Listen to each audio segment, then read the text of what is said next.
This video is brought to you by the 3 Minute Board Games patrons. Help choose what games we cover by supporting us on Patreon.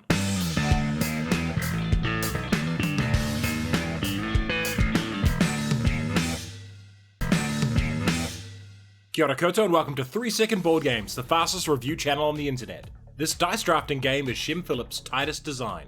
A great little space game from back when Tiny Epic didn't mean tiny bloated. A silly little set collection game that only works if you're a Warhammer fan. A rules-heavy, dice-chucking fighting game where Batman gets tired a lot. The post-apocalypse and Euro games don't normally mix, but mix well in this worker placement game. It's a New Zealand history trivia game, nothing more. Middle managers arguing over work prioritization in space. A deep and detailed grimdark adventure game that practically no one finished. This epic war game is the best thing to come out of Middle-earth. Real-time battleship, with whispering and panicking. Another post-apocalyptic Euro, and a tight little engine builder. A thematic deck builder that spreads its theme too thin. Who knew placing cats on a boat could be so much fun?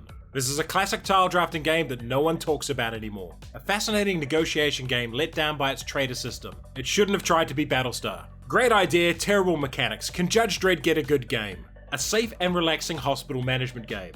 A one-note joke game that isn't funny or good.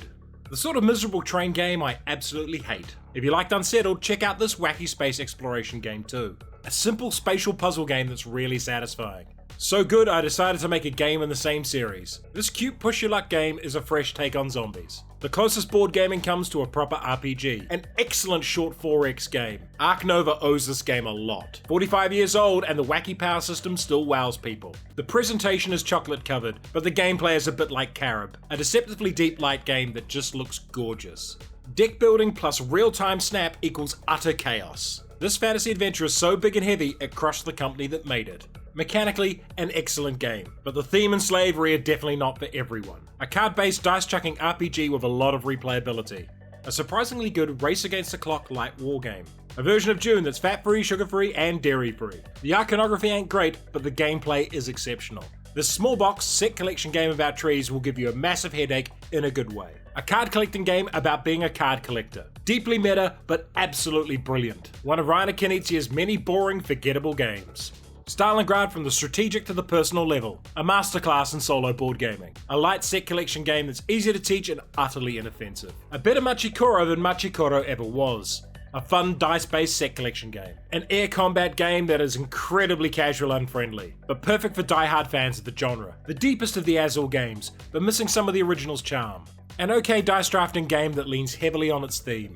A rare worker placement game that works better at higher player counts. The most accessible of the West Kingdom games. Everything wrong in the X-Files is right in Aliens. A thematic deck building game where the theme is just right. A game of wonderful ideas and concepts, sabotaged by some bafflingly bad decisions. If HeroQuest is the best game ever, then Warhammer Quest is the best game ever plus. A thoroughly underrated war game that totally flew under the radar. A reminder, 3 Minute Board Games does not do paid content. Keep us independent by supporting us on Patreon. And if you enjoyed this video, like, share, and subscribe to the channel.